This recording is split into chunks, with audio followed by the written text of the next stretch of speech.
Our guest today, Eliott Edge, reminds me of myself. Well, 25 years ago when I'd hang out with Timothy Leary and Terence McKenna and Robert Anton Wilson or Are You Serious? And ponder the wildest possibilities for the emerging digital landscape. He's just written his first book, a set of 3 essays really on the promise and peril of virtual reality, appropriately entitled 3 Essays on Virtual Reality. It's my pleasure to welcome Eliott Edge to Team Human.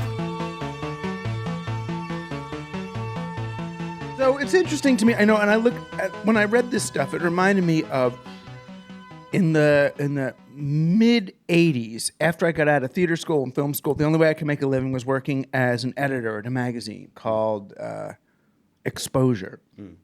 And I was one of the only kids on the block who knew about virtual reality and psychedelics, the archaic revival and Terence McKenna and all that. I had been to the Albert Hoffman 50th anniversary of LSD conference in LA and met Leary, met McKenna, met all these people. And the magazine wanted me to hire people to do some big piece on virtual reality. And there was almost nobody who knew about virtual reality then because it wasn't even, I mean, this is before Lawnmower Man, before anything. Right. So I got Timothy Leary and Terence McKenna to each write 2,000-word essays on virtual reality because the only people I thought who could imagine virtual reality appropriately would be people with great experience in hallucinatory realities. Naturally. You know, so get 2 psychedelic people. So Terence McKenna writes this thing on, how people are going to, I remember him even saying it, they're going to literally be able to see what I mean. Yeah, there you go. You know, and that essay, I feel like that's kind of where you're going with this, that the virtual reality space, if rather than informing it with the corporatocracy, rather than seeing it as an extension of Hollywood and the great simulation, if instead we saw it as an extension of the human imagination, where does that take us? Yeah, exactly. If we see it as an extension of imagination and language, self-expression, all those kinds of things, then what we're looking at is very much what Terence said, which is the next level of communication. And I just really love how he got into, language has paradox, it has contradiction, you have to know the language, whereas you can show a VR to an infant or a toddler who doesn't know language, right, and you can express certain things to them. You know how you demonstrate stuff to a kid, you walk them through it, that kind of thing. The other angle of this, which I find a little freaky, which I mentioned in the book, is like what's going to happen when we're doing political rallies in VR.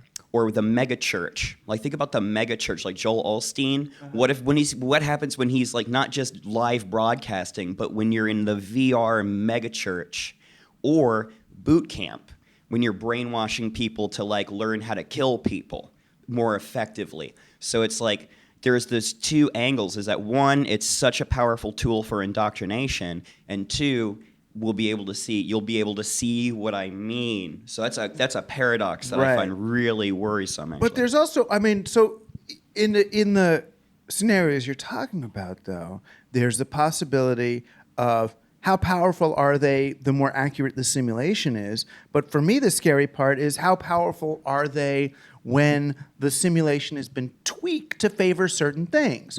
So the war simulation. Well, let's just tweak that so that the soldier no longer sees the aspects of his victims that would normally provoke an emotional response. So let's make the pupils of the people he kills won't get smaller or bigger. The person won't be able to establish rapport with breath. Let's tweak those ones. Or each of these things. So you know what I mean? So they're not reality, they're virtual realities, and these are designed realities to provoke or prevent certain human responses from emerging. That reminds me, I don't know if you ever played Metal Gear Solid. No, missed that one. Missed that one. So I only got up to PlayStation 2. This was one of the flagship games for PlayStation 2. It's called Metal Gear Solid 2: Sons of Liberty. You go through the whole game, and spoiler alert, at the end of the game, turns out that this mission you were on is a simulation to create the perfect soldier. So it's a game inside of a game. It was really brilliant. I mean, it was kind of elevated games to literature in a way in my mind, because here you are like playing as this soldier, and at the end of the game, they're like, we're training you to be a soldier. It's sort of the opposite of Ender's Game, where they think they're being trained to be a soldier, but they've been fighting the war in VR the whole time. Right, exactly.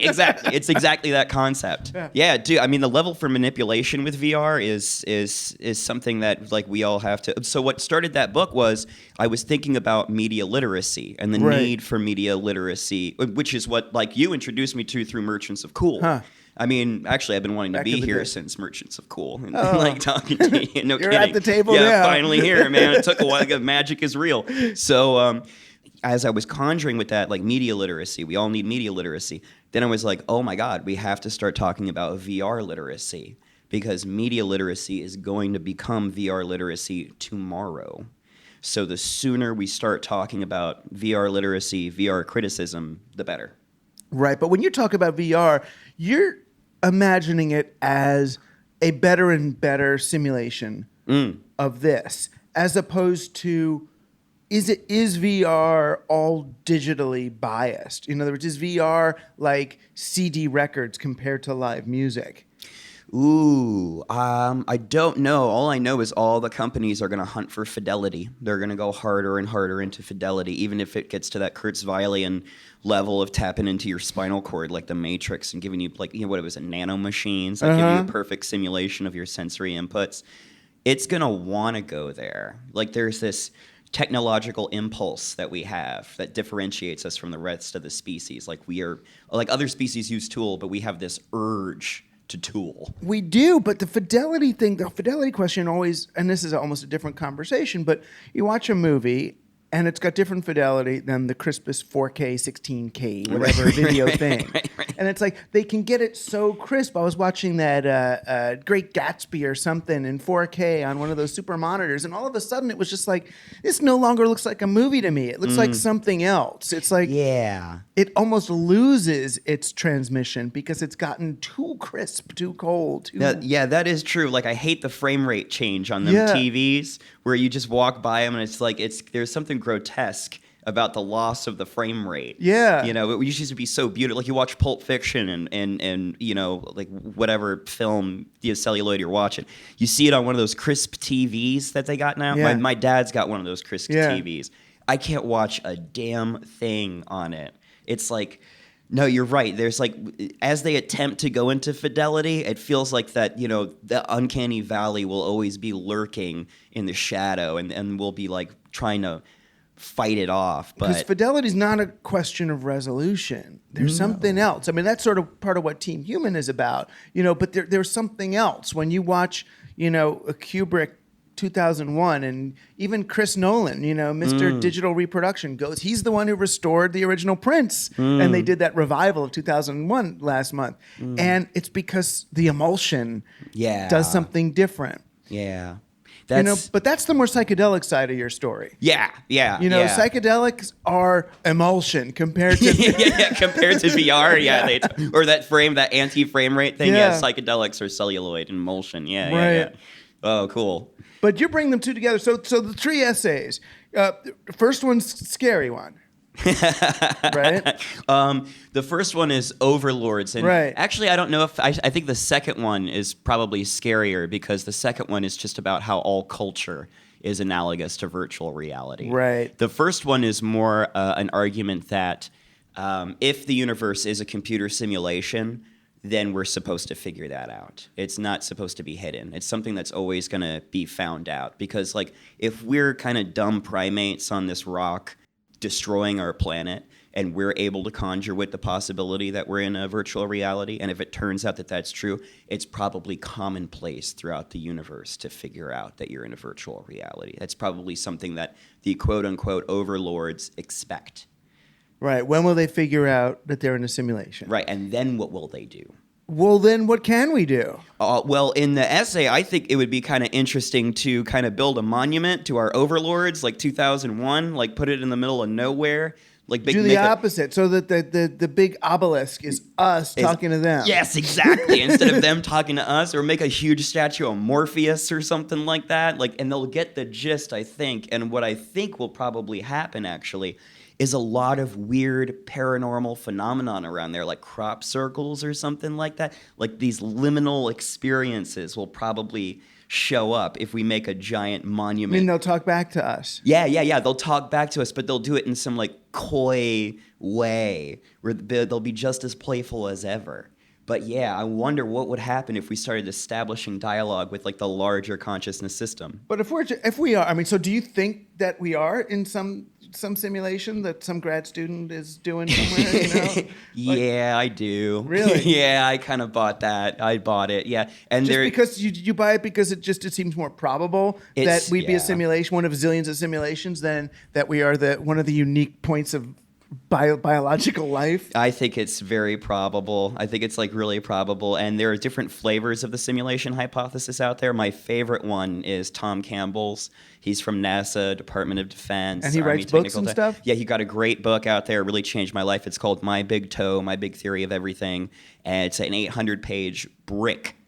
And is there an audio version? There is. There's him doing it, actually. And it's really, really 77 wonderful. hours. It's fantastic. Oh, man, I fought that guy forever telling him to try and write a paper. Like, we need a summary, dude. No one's going to read these 800 pages. But it's amazing because people did. But his version of it is this. You know the ancestor simulation that Bostrom pushes? Tell us. So that's the idea that, he came up with this interesting mathematical formula where if you look into the future and you imagine post-humans and post-humans create ancestor simulations, then it's more than likely that we're in one of those ancestor simulations. So that's the idea of post-humans doing it. And an ancestor simulation is what? Oh, so that the future humans were like, let's make a simulation about what life was like back Exactly. when. Yeah, and then extrapolate data out of that by letting like the little units go around and do things. Well, you would think that it would also be like, and that's sort of like what happens in AI. Yes. The movie, that the robots, like they know they're missing feelings and missing stuff, so they run simulations of back of humanity. Exactly. In order to mine it for modifications on themselves. Exactly. Yeah. Same kind of deal. In fact, you may have gotten it from AI. Yeah. I don't know where Bostrom got the idea. But it's almost a museum-like thing. Right, exactly. It would be a kind of like museum. Right, where Sturbridge, Massachusetts, Sturbridge Village. Exactly. Or the Renaissance Fair. Yeah, right on. No, you got it. Now, Tom is totally different. Right. Tom's got a much more brilliant idea. Okay. His idea is this. Whenever you come up with a theory of everything, you always start with assumptions. If this is true and this is true and this is true, then we have a theory. But every theory's got assumptions. His theory has two assumptions only. One is that consciousness exists and evolution exists. And he describes consciousness as a system that has information input, information processing, memory, and self-modification, so learning. So that's all a consciousness would be. Experience, processing, learning, and remembering. And then if you add evolution to that, which is change or die, evolve or die, then you could conceivably build any number of universes, any number of physics, any number of life forms out of that situation. And I always found that to be like a very, very drawing and powerful argument for the creation of reality. But it doesn't necessarily have to be tech. Though. Oh no, this would be non-physical. This is like not physical. This would just be a system. That's it. It doesn't need to be like a hardware. It's just if you have this system with these rules and it's forced to evolve or die, then it would just morph and grow. It could even create time out of that. So it's an interesting idea. It's the idea that like this is all the result of a super AI. And it's not that the super AI is some postgrad's computer. It's that this super AI just is. That's one of the interesting thing about cosmology is like, so like what Terence McKenna said, you give us one miracle and we can explain everything. Like, where did all this come from? Right. Well, the only thing that makes sense is that, like, at least to me, is that how could you possibly have a universe that begins with all the physical laws, all the matter and energy that ever will be, showing up out of nowhere for no reason, or from another dimension or a singularity or a black hole or something, you got to start probably with a system. And cellular autonoma is a great example. You know, John Conway's famous experiment where you have just 4 or 5 rules, and out of these 4 or 5 rules, you push go and you force it to evolve, and it just creates all these weird kind of like digital organisms out of it. I think that it's completely likely, more than anything else, that this whole thing's a computer game. Yeah, I mean, and, you know, if you get stoned and look at an old school screensaver, you know, you'll see the emergent properties and go, okay, that's probably what's happening here too. But let's just say, I mean, for the sake of argument, there's not much difference between this being the simulation of an AI, this being an experiment by a grad student, or this being God taking a piece of himself and putting it somewhere to see whatever. I mean, they're all analogous. They're all analogous because we don't know what the heck is going on here, you know. Yeah. But what does thinking about reality as a simulation, what does that do for your sense of compassion and your obligation to social justice? So in Tom's particular version, which is the one I subscribe to, interaction, the computer actually evolved universes and life forms to lower its own entropy. And the way that's done is through socialization, getting along, cooperating, love, that kind of thing. It wants to lower its entropy. Why? Because it's like it doesn't want its fan to No, blow? because it's forced to evolve. So the idea is that since it's forced to evolve, it's forced to become pro-social with itself. And so it gives itself little life forms and little experience packets in the form of beings, and it's all just supposed to cooperate over time, over pressure. And if you look at your own life, I think, at least in my own, is that the more I cooperate, the more I don't resist, the better things get for me, it seems. Well, so you believe then finally that we live in I hate to even call it this because there's probably a philosophical, background or baggage that I don't know, but you think we live in a moral universe? I do, absolutely, 100%. Yes, and that the feedback you get in your lifetime is a result of your intent. Like, intent is primary. So if you are a loving person, the feedback you get is a loving reality. But that doesn't work for the child who's born with AIDS and starvation. No, it's funny because I this came up in another interview. It's only where they were like, question. "Whoa, wait a minute." And the thing is, that wasn't Joe Rogan asking. No. Part of this whole idea is actually like reincarnation, believe it or not. Because if it's a video game, why should you disappear forever? You respawn. Why don't you just respawn? Yeah, and you respawn after significant pain and suffering. Yeah, after significant pain and suffering, you respawn, and you respawn with those lessons. So it kind of goes back to the Buddhist angle, where it's like life is suffering, suffering is here to teach you. Oh, can't we learn some other way? We demand suffering. Like, that's the thing. We could learn another way, but just look at New York City. We demand it. We impose it, though. We impose it. And that's different. I think it's twofold. It's not fair. It is not. Well, there's people out there who have slaves. That's true. And that's nasty. And we're just buying more smartphones, You own part of a slave when you do that. That's very true. No, I think it's that it's twofold. It's not just that it's imposed, that is true, but I also think that we have a tendency to demand suffering in our lives. Right, but the trick is this and I know Buddhism and all came from poor and Eastern culture and all, but the way we're talking about it, it feels like it's easy for wealthy white people who see different movies and read science fiction books and have enough money to take psychedelics and even put on VR goggles if that's what they want. I don't, because I get a migraine. But it's easy to then start talking about life as a simulation and all that. But there's so much work to be done just in illusion or not. It's like, let's protect the topsoil. Let's protect the babies, the people who are in low-lying areas who are about to be flooded out by climate change, even though our government doesn't believe it exists, or parts of it. We're in an all-hands-on-deck moment. Yep. How does knowing that, and also, just so you know, this is also a simulation. How does that help us get the people all hands on deck to deal with this imminent catastrophic moment in human history? I think that it actually, since it's not just a simulation, but like you said earlier, it's a moral reality as well. So a kind of capitalistic nihilism, I guess, took over since the industrialists in the 19th century, where it's every man for himself as much as humanly possible, and screw the planet. We're going to extract as many resources out of it as possible.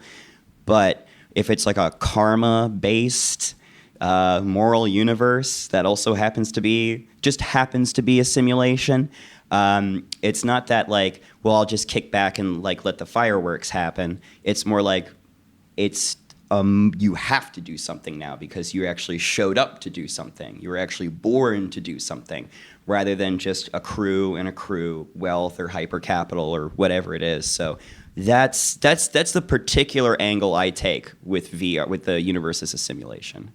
That you were actually born into the video game to participate. In fact, the particular nomenclature I like to use is participatory anthropic simulation. So it's participatory, it's anthropic, which means consciousness is involved, and it's a simulation. But it's all there to teach. It's not there to just bask in the glory of. It's there to teach on a kind of religious level, like you were talking about. Yeah. And the idea of it being a simulation can go right back into Maya. Like, that's an early pre-Christian concept, is the idea of it being a simulation. I mean, you called it Maya way back when, but this is not a new idea. The language is new, but it's not a new idea. Right. The only thing that's new about it is using the kinds of technological simulations we can now create in our world as a metaphor. Correct, yes. For this. Exactly. So it's not that this is a video game and screw it all to hell. It means like this is a video game, but it's like a religious video game with a religious purpose in terms of evolving consciousness itself. It's pretty funky. It's a pretty funky take, but I'm very attracted to it. And then how does psychedelics play into it? Because it seems like you can have the same, without there having ever been VR, you could be some kind of ayahuasca mushroom-taking person and come up with the very same understanding. Yes, exactly. So the connection, which you're like right on to get, is the connection between virtual reality and altered states of consciousness is that they're entirely the same thing. Go into it in the book, is that like when you put on your VR goggles, it's like putting on a new head. And when you take psychedelics, it's like putting on a new head. You're in a completely different reality frame. And the important thing about it is that they become reference for each other. It's not that this reality is better than that reality. It's that now you have a more robust mechanism to compare and contrast the two. So you get hipper, I would say, from experiencing either. And, the idea, I mean, the DMT trip, the really wild thing about the DMT trip is that, we read testimony about it. It sounds like you're in a giant computer. Like there's this weird geometry that comes at you and everything like that. It's evolving, fractal. There's something about the psychedelics where when you go into really high doses, it feels kind of like computery. It feels really weird. Yeah, but you could argue that that's because we are now living in a digital media environment. Totally. So back when Madame Blavatsky and those folks, were and Mesmer, were doing their spiritual stuff, it was the beginning of radio. Right. So they were all talking about waves, forms coming, and I'm going to channel this new person and all. So that was their language. That was very true. And even Freud was talking about drives and engines, the steam engine to deal with. So no, we always use technology as a means of communicating ideas because we see these it kind of comes back to McKenna and VR. Well, I'll show you what I really mean. Right. Because when you have mechanisms are just like language, like you see a piston go into a thing. If I describe it verbally, that's one thing, but if you see it actually happening, the mechanism actually happening, then that becomes our metaphor of the day. So, I guess part of the hope with VR is that, for all of the great things about language was still highly political. Oh yeah, and limited. Once someone's kid, I forgot who just told me, the kid was learning to speak or whatever, and said to his dad, "Gosh, whenever you name something, you kind of kill it. Yeah. And it was like, whoa, yeah, well, you just got, Damn right. you know. Damn right. I mean, You went Jiddu deep. Krishnamurti said the same thing. Right. Once you call it a bird, you have stolen it from the child. Right. Yeah, I mean, it's a And beautiful you've stolen sentiment. it from itself. I and mean, you did it's- steal it from itself, yeah. Right. It's sort of like the way the Amish don't like to have their photo taken of them. Right. It's like a thing of nature doesn't want a name because once it's been categorized, it's been artificially isolated from Correct. the system of which it's a part. Right. It breaks Singled us, out. It breaks us from the unity. It totally breaks us from the unity. And that's true. I mean, language is an opportunity to, put meaning out there. And, this is where I differ from a lot of people where they say that, then the answer is silence. The answer is non-language. No, it's yeah, not. I don't, yeah, it's just yeah. not name calling. I mean, it's funny in the Trump era, but basically everything, it's like crooked Hillary, crazy Bernie. Crooked It's Hillary. like, but even without the adjective, every noun that we use has all of those embedded judgments. We just don't remember them anymore. They're sort of like dead metaphors for us, but they're all in there. Mm-hmm. And so I guess the original promise, and this was for me in the early 90s or late 80s, the original promise of VR was, oh, wow, now there'll be a way to communicate like in real life or more like Amazon, American Sign Language or something that's unencumbered by King's English and, Right. fornication under the control of the king and all the way that all of our power words are actually, sigil magic for our controllers. Word up. But then when I see how the digital environment has been developed and who's doing it, and the revelations from Snowden to Chelsea Manning, Yes. it's like, oh, well, I didn't even watch Avatar in 3D because I didn't trust Cameron. I didn't know where he's going to take me. I watched that on the flat screen. Thank you very much. I'm afraid Oculus Rift and those people, am I really going to walk into that world? I mean, I'm more into what individuals are going to do, not what companies are going to do. Individuals are going to do it with platforms that are designed by companies and have embedded logic. Sure. I mean, I don't think that's too terrible, but I'm just interested in what artists are going to do with the tools. That's it. Where it's like, I have an idea for a film where it's like, come into my virtual reality world, and it's like this couple meets and they fall in love. And they spend all their time in the girl's virtual reality world, which is like beautiful and alien, looks like a DMT trip. It's like crystalline, perfect. They spend all their time there, even make love there. It's wonderful. And then eventually she's like, well, let me see your world. And he's like, no, I ain't going to let you see my world. Because it's like this H.R. Giger landscape that's like totally filled with like monsters from The Cell and Silent Hill and stuff like that. And it's about her trying to like, come on, let me see your world. And he gets in there and it's like a total nightmare world. But that's what I'm into in VR, is that like I can show you this inner space where I hang out and I spend my time and I create stuff. But honestly, I think we're kind of like almost 100 years away from the kind of VR I imagine, where it's like the totally immersive. I know. I interviewed, not for the show, but a long time ago, I interviewed Philip Rosedale, the guy who developed Second Life. Oh, yeah. And he told me, and this was 2004, he said, within 10 years, we're going to have VR that is indistinguishable from real life. And I guess he was talking about the Trump administration, right? In a way. But so we did get it, but not the way he was talking. He really thought that we were going to slap on some goggles or a bodysuit, like Ready Player One, and then just be there.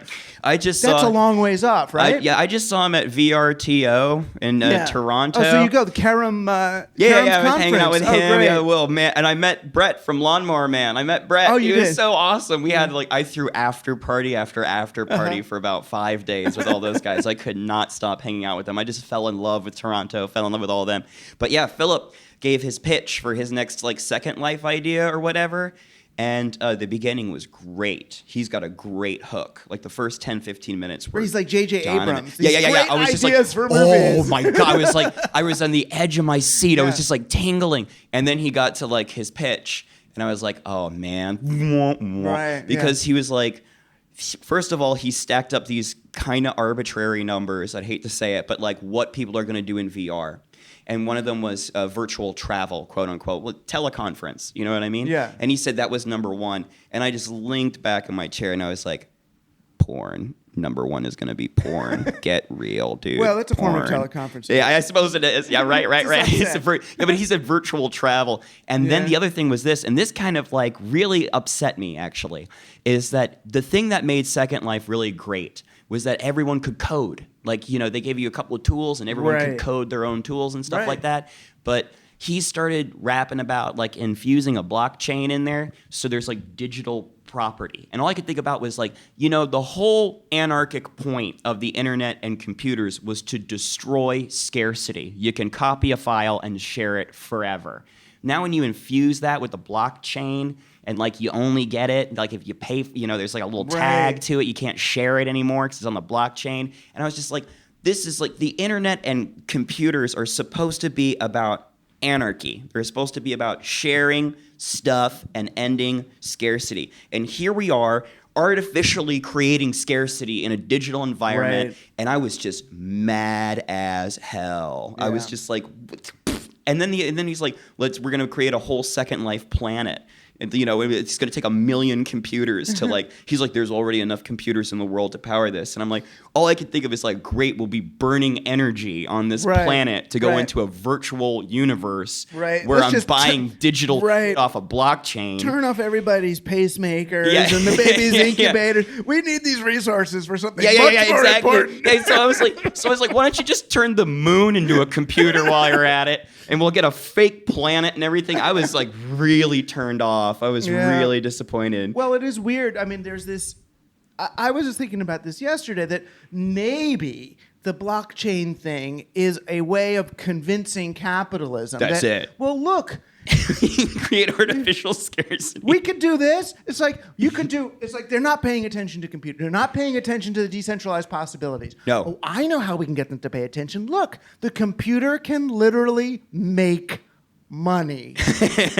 Oh, that's interesting. They're looking. Ooh, now they're looking. So this is the thing. I don't understand blockchain very much, but let me ask you if this is right. Is it true? I don't know if this is true or not, but is it true that with any blockchain type system, it's automatically by design going to need more and more computing resources? Like it's an infinite, every blockchain is kind of needs growth all the time. Only ones that use proof of work and mining.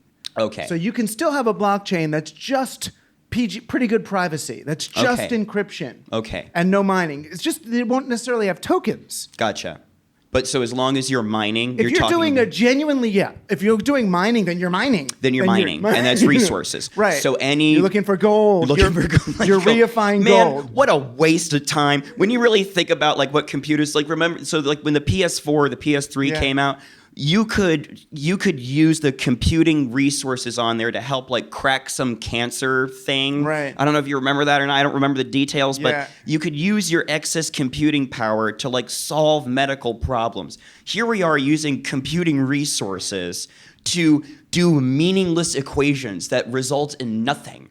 And I'm just like, except for like, you spent this much time mining. And it's like, that could be used for any number of applications. So we're taking a planet on which energy is scarce.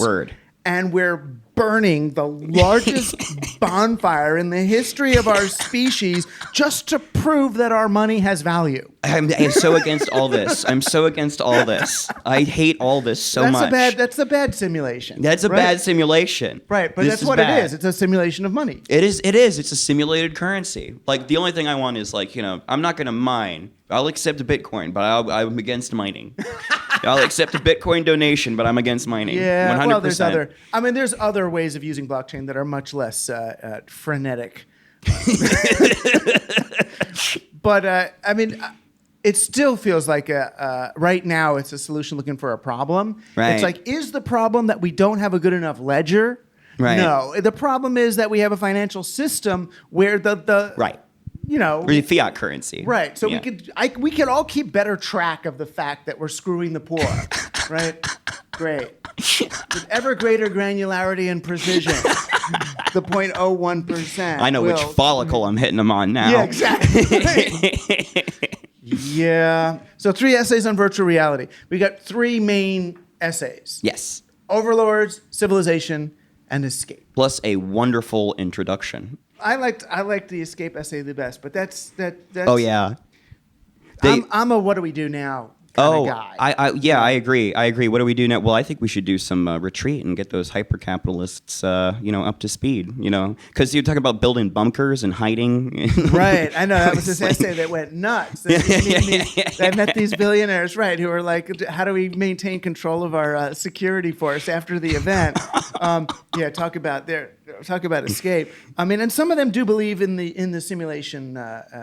Well, those are the guys. Those are the guys I want to talk to because that last essay is all about that. So my whole thing is this: let's So let's do them in order. Okay, so what's the logic of overlords, civilizations, and escape? So it's really just looking at the VR metaphor through different lenses. It's not here's VR here. It's just looking at the metaphor. The first one is about if we're in a computer simulation, then eventually we're supposed to figure it out. That's the first essay. The second essay, Civilization, is about how culture is a virtual reality. Your body creates a simulation of the physical universe. Your mind is obviously a virtual reality because if I ask you what's going on next Friday, you have to imagine it. So it's about how you can't escape the virtual reality metaphor. That's the second essay. The last essay, Escape, is going into the whole idea that if this is a computer simulated virtual reality, how do we get out of it? I argue that, I don't know what method they're using, but I heard some billionaires are funding some scientists to kind of figure it out, right. And I had to jump on that train. Yeah. I had to be like, whoa, I don't know what you're doing, but I got an idea. And it's like my argument is that it's not going to be tech. It's like Mario trying to build something to get out of the Mushroom Kingdom. It's not going to work, bud. So my thing is actually I think it's going to be psychedelics. I think it's psychedelics and altered states of consciousness. And you won't really be able to escape, but you'll be able to get out of this layer of the map and go into some other layer of the map and then come back and have a kind of... But couldn't people do it without psychedelics? I mean, can't they do shamanic rituals and sure. Buddhist meditation? Sure, sensory deprivation. And whatever. It does take longer, but if you do sensory deprivation, you're basically doing the same thing. I mean, because I read, I think I've talked about it on this show before too. David Lynch's book on meditation, Catching the Big Fish. Love that book. And I was just like, oh my God, he's like my little guru awakened Yoda guy. Yeah, now. he is. But he talks about meditation and how first you just see all the thoughts, but then you see past them to the wall, the white wall, the thing. And that's kind of what you're talking about is he's getting out of the simulation to some other place. No, you're 100% about it because the other interesting thing about Tom Campbell, the guy from NASA, when he wasn't at NASA, he was working with Bob Monroe, the guy who wrote the book Journeys Out of the Body, and he was his physicist when they were building the lab and everything. And he was one of the pioneers with Dennis Menerich who used binaural beat technology to do out-of-body experience. Right. So actually, out-of-body experience itself without drugs, that's actually getting out of the simulation. Right. And the tradition you're talking about is these folks, they're in Virginia or North Carolina. Right. They set up these institutes. There was one... Brother Charles did these tapes, hemispheric alignment tapes. Exactly. And Hemisync, yeah. And then this guy, Robert Monroe, who wrote Journeys Out of Body, and they were associated with the people who did lucid dreaming. Right. And also and then there's the remote viewers and SRI, and that's the same thing. Right. So there were all of these people basically in the 80s and 90s working on various techniques to use that weird liminal place between waking and sleeping to then escape the body. And it was at the same time as this book called Life After Life, where the scientists talked to all these people who had the near-death experience. Oh, wow. And how that was this out-of-body thing. And the people who had the near-death experience, just like the people who journeyed out of body, the thing was call Amazing Randy, because this stuff seems to be real, is they can tell you conversations that happen in other buildings, or they can tell you stuff that happened when they were supposedly asleep. Yeah, have you ever done a remote viewing experiment yourself? Yeah. Well, that's a whole other thing than the remote viewing guys, and there was some government money that went into that. Yeah. And no, I spent some time with him. Targ or Put Off? No, the other one. Swan? No. Buchanan? No, the military guy, Morris, David Morehouse? Oh, yeah, Morehouse. Yeah, David sure. Morehouse, who wrote this book about, these army guys who would, try to find the enemy munitions places. They would journey out of body and, try to do psychic warfare, spying on, and it's like half of it's right, half of it's not. And then half of it, when you try to look at the documentation, it's like the movie The Philadelphia Experiment about, battleships moving in space and soldiers getting stuck in the melted metal as interdimensional accidents. So it goes nuts. But I am a fan of unassisted journeys, because it feels to me, if you take a drug and then see whatever you see, in the back of your mind, you always know, I was stoned out of my mind. I was really high when it happened. I was really high. But I got to tell you, it was neat. It was neat, and the dog spoke to me. So it's like, okay. It's funny because I'm super pro psychedelics, super pro, but mostly for healing. Right. Exploration is awesome, and finding parts of yourself, but just the ability it has to give you access to your subconscious and unconscious, as well as right now with Pollan's book. I mean, good for Pollan for bringing it into the mainstream, because Michael Pollan wrote this book on microdosing. Yeah. What was it? How to Change Your Mind. Right. And right now, when we think about, mental health is a global crisis. In 2001, the World Health Organization put out a report that said 1 in 4 people suffer from mental illness. Now it's like 2 in 4 or 3 in 4, which makes total sense. And when you look at the turnaround rate for mental illness, treating it with psychedelic psychotherapy. So I don't mean dropping acid by yourself. I mean doing it in a therapeutic setting.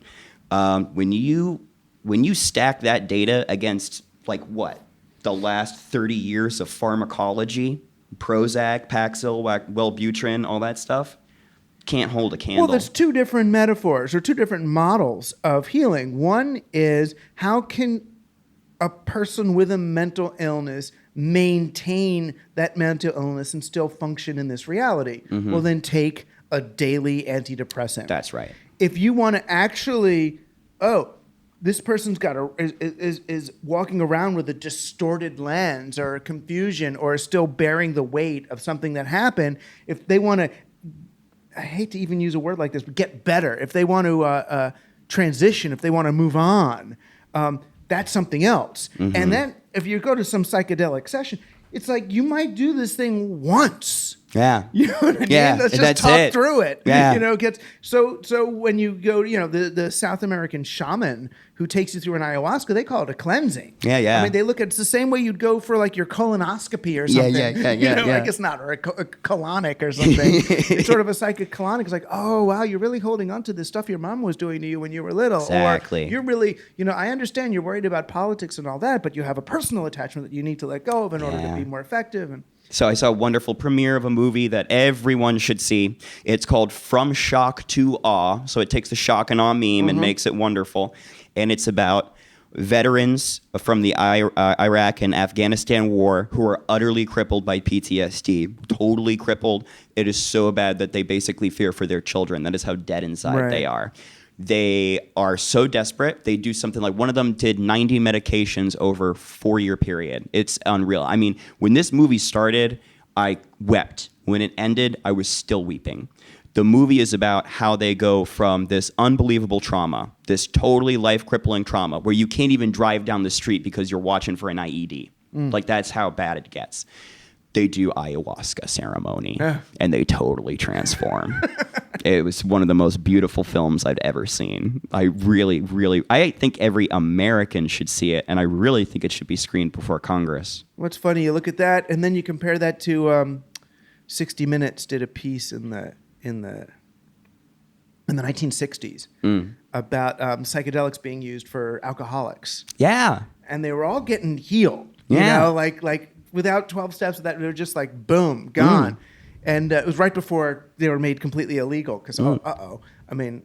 Well, the guy behind Bill in the Big Book, the guy behind AA, I'm pretty sure the story is this. He reached out to Carl Jung and said, I need help. And Carl Jung looked at his case and said, nothing's going to help you except for some profound religious crisis. That's the only thing that's going to help you, bud. And then the guy found LSD, and he had this vision of what he called a chain of alcoholics all over the world. And that gave him the idea from AA, supposedly. That's the rumor I heard. Wow. But yeah, LSD, yeah, AA is a psychedelic operation covertly. It's interesting, but but that's the whole thing. I mean, and that's and some people have teased me that I've talked about psychedelics on this show. When I'm talking about the psychedelic frame, I don't necessarily mean that someone has to be taking these drugs to have a psychedelic frame. No, definitely not. No. As a kid raised watching things like the Banana Splits. Yeah, that's pretty psychedelic. I mean, yeah, cartoons are as psychedelic as I it gets. didn't need any drugs. I mean, we were raised in the even just advertising was a psychedelic phenomenon, or the box of Tide. You know? I mean, well, it's funny. Commercials are low-grade psychedelics. Right. I mean, they take you on this weird trip. You're in and out, and it's funny you mention it because there's one other time I saw you. Actually, I was in the audience at some place. What's the media center around this way? I think it's called. I don't know. There's a theater there or something too. Oh, in the Skirball Theater at NYU, there was something called the Center for Communications. The Center for Communications, where I interviewed these advertising people. Yeah, I was in the crowd, and I actually asked you, like, what do you think of? Can you rap about the connection between the internet and psychedelics? And he asked me this question, just so the listeners, he asked me this question in front of like the president of DDP Needham, these are like serious 50-something-year-old executives in suits talking about advertising and social good and all that. It's like, all right, someone who read Siberia. Yeah. Well, it's funny because even at VRTO, I was part of my talk was called the Cyberdelic Concrescence, Resurrecting Terence McKenna. And so I think we're going to find that online. And play a little bit of that. Eventually it'll get on there. It's not on there yet, but eventually it'll get on there. But on the panel talk, everyone there was ahead. Everyone on the panel was ahead. Brett from Lawnmower Man was there, and a bunch of other people. The president of the Toronto Psychedelic Society was there. We were like the queer kids of the whole VRTO event. Like, we were the weird heads who were like looking in the theater. VRTO as an event is already, I mean, VR Toronto, I guess is what I said. Yeah. It's already the intersection of sort of spiritual psychedelic community with the VR digital community. Right, and there was a lot of capitalists there too. So it was like this unbelievable interdisciplinary thing going on there. It was really cool. But when they came up to me on the panel, like, what's the one thing that hits you whenever you're on psychedelic? Like, what's the question that always comes to your mind? And I was lucky. I had a couple of minutes to think about it because I was like halfway down the line. This was a question on a panel? This was a question. Kent Bai asked this question. Kent Bai from Voices of VR asked this question. And when it got up to me, I told the truth, which is whenever I take psychedelics, all I can think about is how do I get more people to try psychedelics? That's the only thing that comes to mind. So whenever I'm at a talk or something and there's like someone up there who I know is going to be psychedelic friendly, I always go up like, can you talk to us about acid, please? Can you recommend it? Will you go on the record and recommend psychedelics for your readers and audience? Hey, I mean, they'll come up with a great marketing scheme after their trip. But at least, it's interesting because you say, I was thinking about pot. There's a lot of people I know that the first thing they think about, the first question they ask themselves when they get high on pot is, where do they get more pot? Yeah, no, naturally. But on LSD, the interesting thing, it's not that, where do I get more LSD? It's how do I turn on the others? Yeah, yeah, that's right. Yeah. That's totally true. Yeah, that's exactly my opinion. I think that, actually that in terms of like the immediacy you're talking about, like how do we fix things in the moment right now? I really think the answer is going to be psychedelics, but dude. I would argue that psychedelics is not the umbrella. Psychedelics is a subset. In other words, I feel like psychedelics is one of the ways that people in this society can rehumanize. I agree. But that's really what it is. When you might take psychedelics, or you might have great sex, or you might connect with other people, or you might grow something in the ground, or you might bake a loaf of bread. And you realize, oh my God, how do I share what I've just done? Because I've just rehumanized. I felt I've been living at scale. You know? Yeah. And then the first thing you think, it's interesting. The first thing you think when you really live at human scale is, how do I scale this up? Yeah, it's kind of funny. We always go there. So it's like, man, I could make this bigger. It's American though. I mean, I have a feeling the llama on the hill in Himalaya, whatever, who sees the truth and he sits there. Is he thinking, how do I evangelize this to the rest of humanity? No. How do I relieve their pain and suffering? No, they just wait for it to come to them, and then they play out their role. Like, no, there's something about Westerners. We love transmitting. We really love transmitting. Like, Yeah. I mean, from piracy on, I mean, it's all just about getting the word, the Yeah. logos, getting the logos out there, you know? Right. Well, then that gets me to the big question then, is if we've spent the last 1,000 or so years as Westerners, is the best next move for us to transmit good things instead of the awful capitalist crap we've been transmitting, or just to shut up? I don't think we can help ourselves. I think we're way too perverse to shut up. Like we We're gonna cannot, keep no, going. we can't, we just have to change the message because like you can't get people to stop talking. Look at you and me. Like we can't Right. stop talking. Are you kidding? Right. So if Netflix is going to have, 93 new shows every season, a Sure. new series, then let's just shove in good ones in there. Yeah. Let's make content that's positive or... Yeah, this is all programming. I mean, program or be programmed, dude. You know, it's like I really believed that. That was a great meme. That's a great meme, and it's true. It is, but the challenge to program or be programmed is, well, can we just transcend the programs altogether? If you figure it out, let me know. Because I mean, I mean, I have to talk about it in terms of VR to talk about like transcending the program. Like I have to use virtual reality metaphors and AI metaphors. Right. So it's still another story. So it becomes a meta programming. I mean, I don't really think you can escape it. I mean, even the DNA is programming. I mean, I think that all you can do is, I think when you're dead, you've stopped taking in input. Like then you're done with the programming. But no, I don't think we're all going to become silent llamas. I think that the message is going to change. Yeah. I think that's the big deal is that the message has just got to change and the interest has to change. Right. Yeah. But otherwise, we're not going to stop gabbing. This is our magnificent bastard pirate tongue. Like it's amazing. It's fun anyway, but yeah. Yeah, it's tricky. It's funny because this show, the Team Human show, it has two things are going on. One is this, desperate and urgent call to action. Yes. Find the others, live more harmoniously, communicate more effectively, and the others, not just the others who agree with us, but the other others. The other others. Engage with whoever it is, and if it's flyover country that you're afraid of, then go there right now. Yeah. Be with those people. And engage with their humanity, and you'll find out, oh my gosh, look what they're afraid of. Look what, I'm done with eating the rich. I'm ready to save the rich at this point. Like, forget eating the rich. Let's save them from their isolating hyper capital. Help them get reintegrated into society so they have human connection again, rather than their power clicks. Well, right. If we can, and this is, and this is my idealism showing through, but I keep thinking if I could teach them that it's a bad business move to try to earn enough money to insulate themselves from the reality they're creating with their business. It is. That's self-defeating. It is self-defeating, and it's two-pronged. Like, one, they got to invest in whatever they're doing to keep it going, and then they have to invest in protecting themselves. So it's like...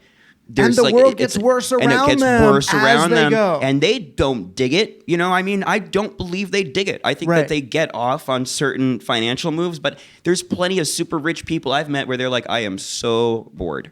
Like, I don't know what to do. Like, all I know is I can buy and sell this street, and I don't even care anymore. Right. So, and those are the people, though, that are turning to guys like Ken Jordan, who runs Evolver. That's right. They're going to the Assemblage to see. Okay. They're going to Ken Wilber in Boulder. And they're saying, somebody turn me on. Tell me what this is Ram for. Dass. You know, they're all going. So they're all... But they're going in ways, usually, they can go to Esalen, they can't go to right now, but they'll go to an Esalen or an Omega, and it's like, give me enough to feel good about myself without actually challenging my buckets of wealth. Well, that's what it's going to be, is we got to take that next step, because you're right. Right now, it's just a retreat. We have to do a retreat where you don't come back, where you go there and you come back 100% different. So I think the idea is to, get them to invest pro-socially at the event, hardcore. Because the thing is that the only thing that's more exciting than making a lot of money is losing a lot of money. It'll give you the adrenaline high. You would think. You just got up to the top of the roller coaster. Yeah. Don't you want to have the ride down? Yeah, you got to ride down, man. Do you want to do it? Do you want to do it now, or do you want to lose it on a short, on a short stock or something like that? Exactly. Or do you want to dump it into this homeless shelter where we can save hundreds of thousands of people a year. Right. Put your name on it. Feel good about yourself. Swing by. Reconnect to humanity. So what's next for you? So what's next going on? Well, Now that you're a famous, well-paid author, all that Amazon revenue is just pouring in. I know. It's just crazy. That's the first thing I always think of after I write a book is like, what am I going to do with all this money? Yeah, right, exactly. Yeah, exactly. I can tell you, it's in the double digits now. So, so check this. The next thing I'm going to do is, I'm always writing on Medium, so you can follow me on Medium for sure. I've got some essays I'm working on there. I'd really like to, I think, take this book and expand it. But what I really want to do now is I'm starting, I don't know if it's going to be called the Foundation or the Effort, but it's called right now I'm calling it the International Psychedelic Foundation. It might end up being the International Psychedelic Effort. The idea is I want to get 50,000 signatures on a petition. They will be from scientists, medical people, psychologists, social workers, lawyers, and veterans. Those are the only people signing the petition. I want 50,000 of them. I want to take it to the UN, and the whole idea is look at your psychedelic laws. Look at them again, because the fact that it's Schedule 1 and there has no medical value under Schedule 1 is no longer scientifically, medically sound. We are running off of Nixon-era policies that became international under Reagan. In 2016, the UN had a conference called the UNGASS, and it was like nearly unanimous that everyone is upset with the drug war. It's not working. Mental health is still a major crisis. So my thing now is like, psychedelics have to be normalized for mental health. But we could talk about whether it's a right, personal right to play with your consciousness. But and we have a show on that. If you want to hear, look back in the archives at a show with Julie Holland, who's a psychedelic psychiatrist and researcher. I mean, there's a few people. Rick Doblin is doing a lot of good work in this area. So there are people doing responsible psychiatric healthcare. That's right. With psychedelics, and they're having pretty profound research results, and they're really and really what you're saying, which is true, is that the problem was at the same moment that psychedelics were being experimented with, American government was afraid of a revolution from within, from the very same community. Right, exactly. So, and in fact, there's documentation now where you find that the war on drugs was specifically to target blacks, the Black Panthers, and the anti-war movement, because they were all using psychedelics and stuff. Right. And it was specifically a move by Nixon to lay the hammer down on them, because Nixon was terrorized by the anti-war movement during both his terms. I mean, you ever watch the great movie with Anthony Hopkins? It's just Hopkins versus the hippies. But that was the whole Nixon administration.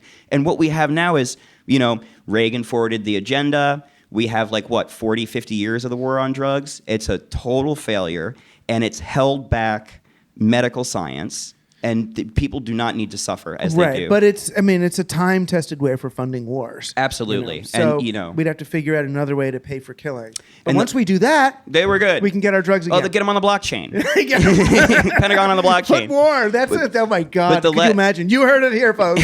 War is going to be funded by the blockchain. But the last point is this I really want to make, is that it's a human rights and a patient's rights violation now. At this point, the medical research, the whole petition says this is a human rights violation. It is a patient's rights violation. These pharmaceuticals are not doing the trick. We now have studies that say cannabis, MDMA, ketamine, ayahuasca, all this stuff cures depression, cures anxiety, cures PTSD, and OCD, and the list goes on and on. So now I claim it's a human rights issue. And maybe most importantly, it gives you a chance. It does. To get out of the virtual reality simulation in which we are currently trapped. Thank you, Doug. Thank you, Eliott Edge. Your new book, 3 Essays on Virtual Reality, available. Just go online and get it from him directly at Amazon. No, from you directly. Oh, Can't yeah, they? yeah. For you cheaper, can. Better. Well, actually, better for you. No, actually, Amazon gives me a huge cut. So. Oh, they do? Yeah. CreateSpace gives me a huge cut. So in the name of Jeff Bezos, support Eliott Edge. Thanks, Doug. Thanks for joining Team Human. Our guest today was the author of 3 essays on virtual reality, Eliott Edge. We have links to his books and other work at teamhuman.fm. You've still got one more week to join Team Human as a charter member and get a copy of the Team Human book when it comes out in January. Please consider supporting us by going to teamhuman.fm and clicking on support, or simply tell your friends to check us out. You're on Team Human, our last best hope for peeps.